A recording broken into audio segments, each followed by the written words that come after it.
Hello friends, welcome to the divine classes. आज हम CSAT 2023 के कुछ और क्वेश्चन सॉल्व करने वाले हैं। क्वेश्चन को हम बिल्कुल बेसिक अंडरस्टैंडिंग के साथ सॉल्व करेंगे। तो चलिए स्टार्ट करते हैं। बिल्कुल एक आसान से क्वेश्चन के साथ। Let P Q R S and T be 5 statement such that, फिर दिया हुआ है if P is true then both Q and S are true. ठीक है, तो क्या दिया हुआ हमें, if P is true then Q and S both are true. ठीक है, सेकंड क्या दिया हुआ है, if R and S are true, if R and S are true then T is false.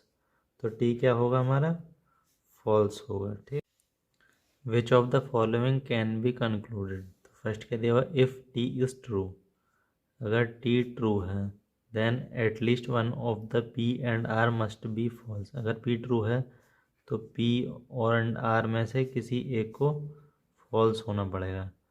ठीक है, तो इसको चेक कर लेते हैं कि टी का स्टेटमेंट का ट्रू होना जो पी और एंड आर के स्टेटमेंट के फॉल्स होने पर डिपेंड कर रहा है या नहीं कर रहा। पहले ये चेक कर लेते हैं। अगर ये पता चल जाएगा तो हम स्टेटमेंट का आंसर इजीली दे पाएंगे। ठीक है, तो हम पी और आर को किसी को भी फॉल्स मान ही नहीं रहे, तो दोनों को ट्रू मान ले रहे हैं। ठीक है, पी भी ट्रू है और आर भी ट्रू है। स्टेटमेंट फर्स्ट में क्या दिया हुआ है कि if P is true then Q and R both are true. ठीक है, अगर पी ट्रू है तो क्यू एंड आर दोनों ट्रू होंगे। ठीक है, तो फर्स्ट स्टेटमेंट से क्या मिल गया हमें कि पी ट्रू है तो एस भी ट्रू होगा, और आर को हमने ट्रू माना ही है तो आर और एस ट्रू हो जाएंगे। तो सेकंड स्टेटमेंट से क्या हो जाएगा, टी फॉल्स हो जाएगा। ठीक है, तो अगर हम लेके चले थे क्या कि P and R both are true, तो T क्या है हमारा, फॉल्स आया है। लेकिन हमें T चाहिए ट्रू। T ट्रू चाहिए तो कम से कम इन दोनों में से एक स्टेटमेंट को तो फॉल्स होना पड़ेगा। तो फर्स्ट स्टेटमेंट तो करेक्ट हो जाएगा। ठीक है, सेकंड चेक कर लेते हैं। If T is true, sorry if Q is true then P is true, if Q is true then P is true. तो फर्स्ट स्टेटमेंट से देख लेते हैं कि P ट्रू होगा तब Q and S both are true, तब दोनों ट्रू होंगे। लेकिन अगर अकेला Q ट्रू है, क्या तब P ट्रू होगा या नहीं। ठीक है, तो Q के सिर्फ Q के ट्रू होने से P ट्रू नहीं होगा। Q के P के ट्रू होने के लिए Q एंड S दोनों का ट्रू होना पड़ेगा, तब हमारा P ट्रू होगा। तो सेकंड स्टेटमेंट हमारा फॉल्स हो जाएगा। ठीक है, तो ऑप्शन चेक कर लेते हैं कौन सा ऑप्शन है, सिर्फ ओनली वन इज करेक्ट। ठीक है, तो फर्स्ट ऑप्शन करेक्ट हो जाएगा। नेक्स्ट क्वेश्चन है, a flag has to be designed with 4 horizontal strips using some or all of the colour red green and yellow.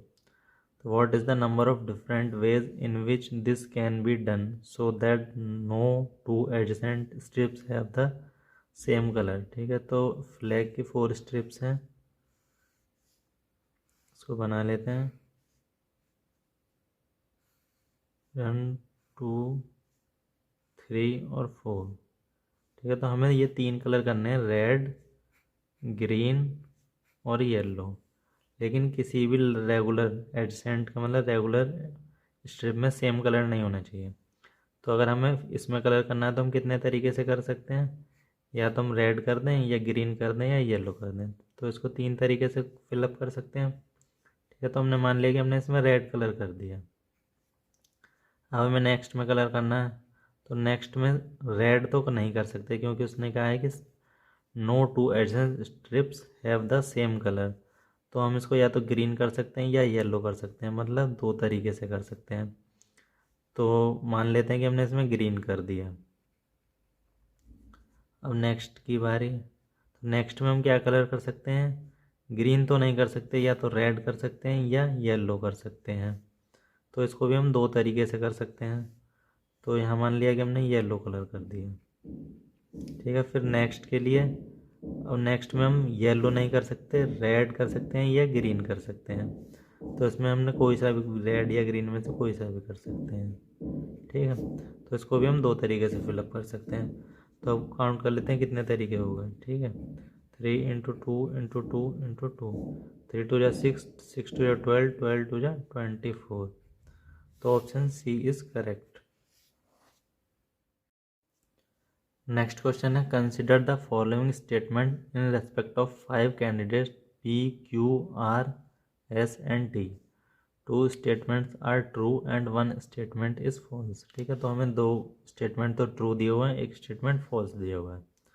तो फर्स्ट स्टेटमेंट है, one of P and Q was selected for the job. तो P and Q में से कोई एक job के लिए select हुआ है। फॉल्स स्टेटमेंट है, at least one of R and S was selected for the job. ठीक है, तो ये फॉल्स स्टेटमेंट है, तो इसका को ट्रू स्टेटमेंट में कन्वर्ट कर लेते हैं। वो कैसे करेंगे, क्या होता है कि R एंड S में से कम एक पर्सन जो है कैंडिडेट वो सिलेक्ट किया गया है जॉब के लिए। तो इसका कन्वर्सली क्या हो जाएगा कि R और S में से एक भी कैंडिडेट जॉब के लिए सेलेक्ट नहीं हुआ। ठीक है, तो R और S में से कोई भी सेलेक्ट नहीं हुआ। अब नेक्स्ट है, ट्रू स्टेटमेंट है, at most 2 of R, S and T were selected for the job. At most का मतलब है कि R, S एंड T में से ज़्यादा 2 लोग सेलेक्ट हुए हैं। तो ज़्यादा से ज़्यादा बताया है, तो कम तो कितने भी हो सकते हैं, या तो 0 एक कोई भी सिलेक्ट ना हो, या 1 पर्सन सेलेक्ट हो, या 2। मैक्सिमम 2 हो सकते हैं, 3 नहीं हो सकते। ठीक है, तो और सेकंड स्टेटमेंट में क्या दोगे, R एंड S में से कोई भी सेलेक्ट नहीं हुआ। तो ये दोनों तो सेलेक्ट नहीं हुए। अब बचा T सेलेक्ट हो भी सकता है, T सेलेक्ट नहीं भी हो सकता है, इसके लिए दोनों ही बातें हैं। तो आगे बढ़ते हैं question, which of the following conclusion can be drawn. तो फर्स्ट दिया, at least 4 were selected for the job. ये कम से कम 4 लोगों को सेलेक्ट जॉब के लिए सेलेक्ट किया गया है। तो फर्स्ट स्टेटमेंट से क्या पता चला कि हमें P और Q में से कोई एक कैंडिडेट को सिलेक्ट किया गया। ठीक है, तो और R एंड S को सिलेक्ट किया नहीं गया। तो T को सिलेक्ट किया भी गया और T को सिलेक्ट नहीं भी किया गया। अगर हम मान लें कि T को सिलेक्ट किया भी है, कर भी लिया, तब भी हमारे पास कितने कैंडिडेट होंगे, 2 होंगे। ठीक है, और कम से कम तो 0 होंगे, वो सॉरी 1 होंगे, क्योंकि P एंड Q में से किसी एक को सिलेक्ट करा, ज़्यादा ज़्यादा 2 हो जाएंगे। तो फर्स्ट स्टेटमेंट तो गलत हो जाएगा हमारा। और सेकंड है, S was selected for the job. तो एस के लिए तो R और S के लिए तो सेकंड स्टेटमेंट में फॉल्स वाले में मना ही कर दिया है, तो ये स्टेटमेंट भी फॉल्स हो जाएगा। तो इसका ऑप्शन हो जाएगा neither 1 nor 2। Second option sorry D option is correct.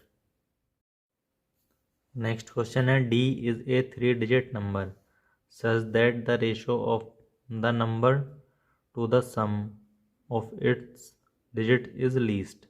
कोई नंबर है XYZ, ठीक है, और उसके सम का डिजिट्स का सम, तो X plus Y plus Z, जो क्या दिया हुआ है, लीस्ट है, मतलब जितना कम से कम हो सकता है उतना कम से कम है। What is the difference between the digits at 100 place, 100 place पे क्या हमारा X, and the digit at the unit place. तो हमें X और Z के बीच का जो डिफरेंस है वो बताना है। तो हमें कोई भी फ्रैक्शन दिया हुआ, ठीक है, अभी एक फ्रैक्शन की फॉर्म में दिया हुआ है, फ्रैक्शन को लीस्ट करना है, तो इसका क्या मतलब है कि न्यूमरेटर को तो मिनिमम होना पड़ेगा और डिनोमिनेटर को जितना मैक्सिमम हो सकता है उतना मैक्सिमम लेना पड़ेगा। और D जो हमारा 3 डिजिट का नंबर है, 3 डिजिट नंबर है, तो 3 डिजिट नंबर हमारे 100 से स्टार्ट होते हैं, मतलब 100 प्लेस पे 1 लेना पड़ेगा, क्योंकि इससे ज़्यादा मिनिमम तो कुछ होगा नहीं। ठीक है, उसके बाद बचे 10 प्लेस और यूनिट प्लेस। यहाँ न्यूमरेटर तो हो गया हमारा मिनिमम, अब हमें डिनोमिनेटर को भी मैक्सिमम करना पड़ेगा। तो मैक्सिमम करने के लिए हमारे पास डिजिट्स जो होती हैं 0 से लेके 1 2 3 4 5 6 7 8 9 डिजिट्स हैं। अब 9 डिजिट्स हैं, और क्वेश्चन में जो हमारा नंबर दिया है D 3 डिजिट नंबर, उसमें ये भी नहीं बोला कि जो हमारी डिजिट्स हैं XYZ वो डिफरेंट हैं या नॉन ज़ीरो हैं। तो हम कुछ भी ले सकते हैं इसमें से, मतलब रिपीट भी कर सकते हैं किसी डिजिट को। तो हमें डिनोमिनेटर को मैक्सिमम करने के लिए हम मैक्सिमम डिजिट ले लें, तो 1 + 9 + 9। ठीक है, तो ये जो हमारा हो जाएगा सबसे लीस्ट हो जाएगा, इनका जो रेशो आएगा। तो हमारा वो नंबर क्या मिल गया हमें, 199। तो इसके 100 प्लेस और यूनिट प्लेस का डिफरेंस चाहिए। तो यूनिट प्लेस 9 है और 100 प्लेस 1 है, तो 9 - 1 = 8। तो option third is correct. Next question है let P P Q Q and R R be 2 digits number where p less than q less than r if pp plus qq plus rr is equal to tt 0 where tt 0 is a 3 digit number ending with 0। ठीक है, तो हमें क्या दिया हुआ है, pp 3 number दिए 2 digit के, pp qq rr, और उनका जो सम दे रखा है वो कितना दे रखा है, अगर इन तीनों नंबरों को ऐड करेंगे तो tt 0।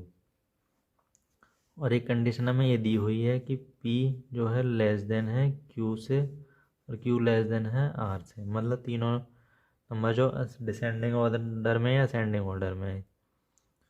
ठीक है, तो यहाँ से क्या देख सकते हैं हम कि P P Q Q R R 3 digits number हैं, तो 3 डिजिट्स नंबर का मतलब क्या है, या तो 1 1 होंगे या 2 2 या 3 3, इस टाइप से होंगे वो 2 डिजिट्स नंबर, क्योंकि दोनों डिजिट्स जो हैं हमारी सेम है।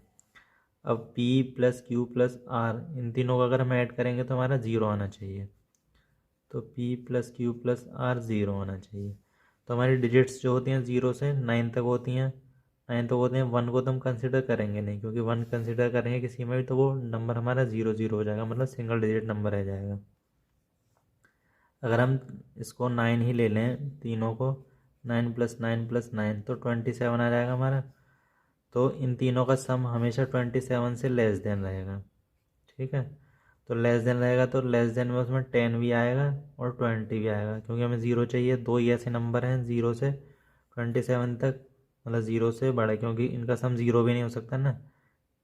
तो 10 और 20 होंगे, तो हम 10 और 20 के लिए इसमें पॉसिबिलिटी चेक कर लेंगे। पहले 20 के लिए कर लेते हैं। ठीक है, तो अगर R सबसे बड़ा नंबर है, डिजिट है, तो R अगर 9 हो जाए, 9 हो जाए और 8 की वैल्यू ले, Q की वैल्यू रख लेते हैं 8, 8 और 19 17, 17 तो इसकी वैल्यू हो जाएगी 3। ठीक है, 9 इसके लिए, Q के लिए और क्या ले सकते हैं, 7 ले सकते हैं, तो ये हो जाएगा 9 और 7 16, तो ये 4 हो सकता है। और क्या रख सकते हैं इसकी जगह, 6 रख सकते हैं, 9 और 6 15, 15 और 5 20। अब इससे छोटा तो लेंगे नहीं, क्योंकि 9 अगर 5 लेंगे तो फिर ये 6 हो जाएगा, ये बड़ा हो जाएगा, जबकि इसे Q से छोटा रहना है। ठीक है, तो अब 8 रख के देख लेते हैं, 8, तो 8 इसे लेस देन लेना है, तो 8 से लेस देन क्या रहेगा, 7, 8 और 7 15 और 5 20। अब इसे 8, इसे 6 नहीं लेंगे, क्योंकि फिर ये 6 हो जाएगा तो इक्वल हो जाएंगे, तो भी उसे इसको भी नेगलेक्ट कर देंगे। अब इसे क्या ले सकते हैं, 7 ले सकते हैं, 7 लेंगे, 7 6 13 7, तो उसमें तो केस में तो बनेगा नहीं। 20 के लिए तो बस ये 4 केस ही हैं। अब 10 के लिए चेक कर लेते हैं, तो 10 के लिए कैसे चेक करेंगे, इससे 7 ले लेते हैं मैक्सिमम, 7 और 2 9, 9 और 1 10, और उसके बाद 6 6 3 9 और 1 10, और उसके बाद 6 के बाद क्या ले सकते हैं, 5 ले सकते हैं, 5 और 4 9 और 1 10, और क्या ले सकते हैं, 5 3 8 और 2 10। ठीक है, और कोई नहीं ले सकते। अब हमें नई वैल्यू जो पुट करी है वो इस कंडीशन के अकॉर्डिंग रखी है कि R सबसे बड़ा होना चाहिए, उससे छोटा Q, उससे छोटा P। तो 10 के लिए बस ये पॉसिबिलिटी है 4, और कोई पॉसिबिलिटी नहीं आएगी। अगर कोई पॉसिबिलिटी है तो फिर वो इस कंडीशन को फॉलो नहीं करेगी। ठीक है, तो हम स्टेटमेंट पढ़ लेते हैं। क्या है, the number of possible values of P is 5। तो P के लिए पॉसिबल वैल्यू क्या है, एक तो 3 है, 4 है, 5 है, 1 है और 2 है। तो P के लिए क्या है पॉसिबल वैल्यू, 3 4 5 1 और 2। तो 5 पॉसिबल वैल्यू हैं, तो ये फर्स्ट स्टेटमेंट तो हमारा करेक्ट हो जाएगा। सेकंड देखते हैं, the number of possible values of Q is 6। Q के लिए एक तो 8 हो गया, 7 हो गया, 6 हो गया और 2 3 4। तो Q के लिए क्या होगा, 8 7 6 और 2 3 और 4, 1 2 3 4 5 6। तो ये भी हमारा सही है स्टेटमेंट सेकंड भी। तो विच of the above statement is correct. तो फर्स्ट और सेकंड हमारे दोनों करेक्ट हैं, तो ऑप्शन सी करेक्ट हो जाएगा, both A and first and second. Next question है what is the sum of all 4 digit numbers less than 2000 formed by the digits 1 2 3 and 4 where none of the digits is repeated. हमें किसी भी digit को repeat नहीं करना और जो digit number बनाना है हमें लेस देन 2000 मतलब 2000 से छोटे छोटे नंबर बनाने हैं, तो और उनका सम बताना है। ठीक है, तो अगर 2000 के लिए 4 डिजिट्स नंबर है, 4 डिजिट्स नंबर के लिए 4 प्लेस हो गए, और वो हमें लेस देन 2000 रखना है। 2000 रखना है तो इस प्लेस पर तो हमारा सिर्फ 1 ही आना चाहिए, क्योंकि 2 आएगा तो वो हमेशा 2000 से ग्रेटर देन हो जाएगा, 3 आएगा तब भी, 4 आएगा तब भी। अब इन 3 प्लेस को हमें अरेंज करना है कि किस कौन कौन से नंबर बन सकते हैं। पहले 2 को यहाँ फिक्स कर दीजिए, तो यहाँ 3 और 4 हो सकता है, या 1 2 को तो यहीं रहने दीजिए, 4 या 3 हो सकता है। नेक्स्ट 1 तो यहीं रहेगा, 1 का तो प्लेस फिक्स हो गया, यहाँ 3 पुट कर दीजिए, यहाँ 2 यहाँ 4, या 1 या 3 या 4 2, या 1 4 3 2 1 4 2 3, 1 2 3 4 5 6 6 नंबर ही बनेंगे। ठीक है, तो अब इनका सम कर लेते हैं। सम यहाँ लिख लेंगे, 4 और 3 7, 7 4 11, 11 2 13, 13 और 2 15, 15 और 3 18 का 8 हासिल लगा 1, 3 और 4 7, 7 और 2 9, 9 और 4 13, 13 और 3 16, 16 और 2 18, 18 और 1 कैरी वाला 19, कैरी 1 और 2 3, 3 और 2 5, 5 और 3 8, 8 और 3 11, 11 और 4 15, 15 और 4 19 का 9, कैरी 1। तो 1 को इसमें कर दें 2 3 4 5 6 7, तो आ जाएगा 7। तो ऑप्शन चेक कर लेते हैं, तो ऑप्शन फर्स्ट इज करेक्ट। ठीक है, नेक्स्ट क्वेश्चन है how many natural numbers are there which give a remainder of 31 when divided by when 1186 is divided by these natural numbers. तो हमें 1186 को नंबर बताने के, उनको डिवाइड करने के बाद जो रिमाइंडर आए वो कितना है 31। ठीक है, तो इसको 31 से माइनस कर देंगे, 6 5 8 3 5 11 11। ठीक है, 11 5 5 के हमें फैक्टर कर लेते हैं, क्योंकि जो भी नंबर इसको डिवाइड करेगा वो इसको डिवाइड करने पर हमेशा रिमाइंडर 31 देगा। और रिमाइंडर 31 चाहिए तो हमें सिर्फ वही नंबर लेने जो 31 से ग्रेटर होंगे, मतलब बड़े होंगे। अगर हम 31 से नंबर कोई भी छोटा लेंगे तो उसको डिवाइड करने पर रिमाइंडर हमेशा छोटा ही रहेगा, 31 नहीं मिलेगा। तो हमें वो नंबर लेने जो हमेशा ग्रेटर रहे 31 से। तो इसके फैक्टर कर लेते हैं, इसके फैक्टर 3 से डिवाइड हो जाएगा, 3 3 जा 9, 2 3 8 जा 24, कैरी 1 15, 3 से फिर 3 से नहीं तो कैंसिल होगा, अब हो जाएगा 5 से, 5 7 जा 35 बचे 3, 5 7 जा 35, अब होगा 7 से, 7 से 11 टाइम्स, 11 से 1 टाइम। तो उसके क्या आगे 3 इंटू 5 इंटू 7 इंटू 1। एक तरीका तो है इसके फैक्टर देख लीजिए जो 31 से ग्रेटर है, या टोटल फैक्टर निकाल लीजिए और जो 31 से छोटे फैक्टर हैं इसके इस नंबर के उनको आप माइनस कर दीजिए। तो दोनों तरीके से देख लेते हैं, पहले से कर लेते हैं, इसकी पावर भी 1 है, इसकी पावर भी 1, इसकी पावर भी 1, इसकी पावर भी। तो पहले इसके 1155 के टोटल डिवीज़र निकाल लेते हैं। तो वो कैसे निकालते हैं, जो पावर होती हैं पावर 1, तो इसमें 1 ऐड कर देंगे सबकी पावर में। ठीक है, जो भी पावर होती है इसमें 1 ऐड करके मल्टीप्लाई कर देते हैं, यहाँ 3 की पावर, यहाँ 5 की पावर, यहाँ 7 की पावर, यहाँ 11 की पावर। तो अगर 2 इंटू 2 इंटू 2 इंटू 2, तो अगर टोटल आ गए 16। अब 16 में से हम देख लेंगे कि कौन से जो होंगे हमारे 31 से लेस देन होंगे। तो एक तो 1 होगा, 1 के बाद 2 से डिवाइड नहीं होगा, 3 हो जाएगा, 5 हो जाएगा, 7 हो जाएगा। उसके बाद 3 इंटू 5 15 हो जाएगा, 3 इंटू 7 21 हो जाएगा। और एक ये 11 हो जाएगा। तो 1 2 3 4 5 6 7, तो 7 जो हमारे डिवीज़र होंगे वो <31 होंगे। तो टोटल हमारे कितने हैं 16। 16 में से 7 माइनस कर देंगे तो आ जाएंगे 9। ठीक है, तो ऑप्शन डी करेक्ट हो जाएगा। अगर आपको ऐसे चेक नहीं करना, दूसरे तरीके से चेक करना है, तो इसके फैक्टर तो हमारे पास आएंगे 3 इंटू 5 इंटू 7 इंटू 11। तो हम इनसे देख लेंगे जो 31 से ग्रेटर है वो कौन कौन से पढ़ेंगे। 3 इंटू 5 15, तो लेस देन है 3, और ये हो जाएगा 11 इंटू 3 33, और 11 इंटू 5 55, 11 इंटू 7 77, और 3 इंटू 5 15, 15 7 जा 105, और 3 इंटू 5 15, 15 इंटू 11 ये हो जाएगा 165। और क्या कर सकते हैं हम 5 इंटू 7 35, 35 की हमें करनी है मल्टीप्लाई 11 में। 5 3 5 3 5 8 3, ये हो जाएगा 385।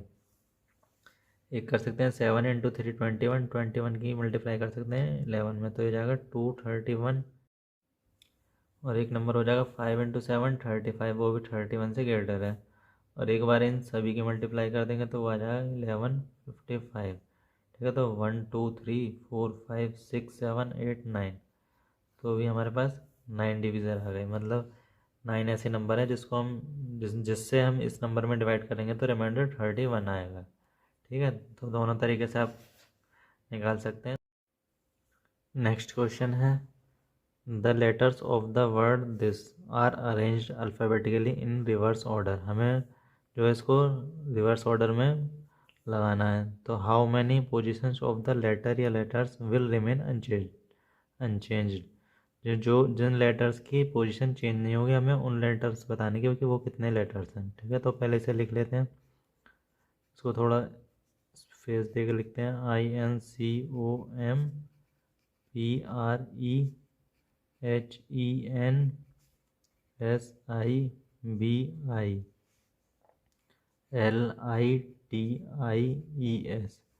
ठीक है, तो हमें रिवर्स ऑर्डर में लगाने में, तो रिवर्स ऑर्डर में जो सबसे बाद में आएगा लेटर उसको सबसे पहले लिखना है। तो जो सबसे पहले आएगा उसको सबसे बाद में लिखेंगे। तो हम राइट साइड से स्टार्ट करते हैं, तो ए से स्टार्ट करते हैं। तो ए तो इसमें है नहीं, बी देखते हैं बी है या नहीं। बी है, एक बार है बी, तो बी को लिख देंगे इसके नीचे। उसके बाद सी देखते हैं, सी भी एक बार है हमारे पूरे इसमें, तो सी यहाँ आ गया। सी के बाद डी, डी नहीं है। डी के बाद देखते हैं ई, ई 1 2 और 3, 3 बार है, तो ई ई ई। ठीक है, उसके बाद देखते हैं एफ, एफ भी नहीं है। एफ के बाद जी, जी भी नहीं है। एच, एच देखते हैं, एच है हमारा कितना, एक बार है पूरे उसमें, तो एच आ जाएगा यहाँ। जी एच, आई, आई देखते हैं 1 2 3 4 5, 5 बार है, तो लिखते हैं 1 2 3 4 5, तो 1 2 3 4, ये हो गए 5। आई के बाद देखते हैं जे, जे नहीं है। के नहीं है। एल, एल है। एल ये रहा। ठीक है, एक टाइम, वन टाइम है, तो एल को लिख लेंगे यहाँ। एल के बाद एम, एम भी एक बार है, तो एम को लिख लेंगे यहाँ। एम के बाद एन, एन एक बार और एक बार शुरू में, 2 बार, और नहीं है तो 2 बार है, इसको 2 बार लिख लेंगे। एम एन के बाद ओ, ओ है हमारा सिर्फ एक बार, तो ओ को लिख लेंगे यहाँ। ओ के बाद पी, पी है हमारा ये रहा, बस एक ही बार है, तो इसको लिख लेंगे पी। पी के बाद क्यू, क्यू नहीं है। आर, आर है हमारा ये रहा एक बार, और नहीं है, तो आर को लिख लेंगे यहाँ। आर के बाद एस, एस देखते हैं, एस तो है हमारा। एस एक तो ये रहा और एक लास्ट में 2 बार, तो आ गए हमारे ये 2 बार। और क्या बचा हमारा, आर एस टी, टी हैगा हमारा ये रहा एक बार, तो ये आ गया टी। ठीक है, तो हो गए सारे वर्ड हमारे। अब उनको देख लेते हैं किसकी पोजीशन सेम है। ठीक है, एस की जगह बी आ गया, ई की जगह सी आ गया, आई की जगह ई, आई की जगह ई, आई की जगह ई, सॉरी टी की जगह ई। तो एक तो ये है आई की जगह आई आया है, और एक ये है 2 बार, और एन की जगह आई, ई की जगह एल, एच की जगह एम, आर की जगह पी की जगह ओ, एम की जगह पी। ठीक है, और तो कोई नहीं आया, तो हमारा 2 बार आई आया जिसकी पोजीशन हमेशा पहले की जैसी रही है। पहले यहाँ भी आई था, इस बार यहाँ भी आई है, तो इसका आंसर हो जाएगा सी 2। नेक्स्ट क्वेश्चन है if today is Sunday then which day is it exactly on 10 की पावर 10th डे। ठीक है, तो ऐसे क्वेश्चन में हम ऑड डे का कॉन्सेप्ट यूज़ करते हैं। ऑड डे का कॉन्सेप्ट इसलिए यूज़ करते हैं क्योंकि वीक हमारे 7 डेज होते हैं, और 7 डेज के बाद हमारा वही दोबारा से रिपीट हो जाता है। तो हम इसमें पहले ऑड डे निकालेंगे। तो ऑड डे का कॉन्सेप्ट जैसे हम 7, आज संडे है तो आज के 7 दिन बाद फिर दोबारा संडे आ जाएगा। तो पहले ऑड डे का कॉन्सेप्ट लिख लेते हैं। जैसे आज संडे है, फिर मंडे आएगा, Tuesday, Wednesday, Thursday, Friday, Saturday. ठीक है, अगर हमारे 0 ऑड डे 1 से काउंट होगा ना, 1 2 3 4 5 6 7। अगर हमारे इसमें से ऑड डे बचे 1 तो संडे होगा, 2 तो मंडे, 3 तो 4 ट्यूसडे, 4 तो वेडनेसडे। ठीक है, तो हम इसमें देख लेते हैं कितने ऑड डे होंगे। ऑड डे 7 डेज के बाद वीक में रिपीट होते हैं, तो 7 से डिवाइड कर देंगे। 10 की पावर 10 को लिख सकते हैं 2 की पावर 10 की पावर 2 इंटू 5, 10 की पावर 2 हो जाएगा 100, 100 की पावर 5 कौन 7, 100 को 7 से डिवाइड करेंगे तो रिमाइंडर कितना बचेगा 2, और पावर ये 5 आ जाएगी। ठीक है, ये हमने रिमाइंडर थ्योरम में सीखा था कि कैसे होता है सब। तो 2 की पावर हो जाएगा 32, 32 की पावर को 7 से डिवाइड करेंगे तो रिमाइंडर कितना बचेगा 4। तो हमारे पास 4 और डेज बचे, 4 और डेज बचे, तो हमारा आंसर क्या हो जाएगा वेडनेसडे। तो ऑप्शन फर्स्ट इज करेक्ट। ठीक है, तो नेक्स्ट क्वेश्चन देखते हैं। What is the number of selection of 10 consecutive things out of 12 things in a circle taken in the clockwise direction. ठीक है, हमारे पास 12 थिंग्स हैं, वो भी सर्कुलर मोड में। 1 2 3 4 5 6 7 8 9 10 11 12। 1 2 3 4 5 6 7 8 9 10 11 12। हमको लेनी है 10 कंसेक्यूटिव थिंग्स, मतलब एक साथ 10 लेनी है। जैसे 1 से लेके हमने 10 तक ले ली, उनको आपस में सिलेक्शन करना है। ठीक है, तो पूछा कितने तरीके से कर सकते हैं, what is the number of selection. एक बार तो हमने एक क्लॉकवाइज डायरेक्शन में लिया, क्लॉकवाइज डायरेक्शन में होती है, तो एक बार 1 से 10 ले लिया। दूसरी बार लेंगे 2 से 11 ले सकते हैं। तीसरी बार 3 से 12 ले सकते हैं। फिर चौथी बार 12 के बाद फिर 1 आ जाएगा। ठीक है, तो इस तरीके से हम कितनी बार ले सकते हैं, 12 से ले सकते, 12 टाइम्स कर सकते हैं। ठीक है, तो 12 टाइम्स कर सकते हैं, तो आंसर क्या हो जाएगा हमारा 12 नंबर्स ऑफ सिलेक्शन हो जाएगा। ठीक है, तो ऑप्शन सी इज़ करेक्ट। आज के लिए इतना ही। नेक्स्ट क्लास में बाकी बचे हुए क्वेश्चन को डिस्कस करेंगे। तब तक के लिए आप इन क्वेश्चनों को एक बार खुद से ट्राई कर सकते हैं। आपको कोई प्रॉब्लम आती है तो आप वीडियो को दोबारा देख सकते हैं। उसके बाद भी आपको कुछ चीज़ समझ में नहीं आती है तो आप हमें कमेंट करके बता सकते हैं। Thank you.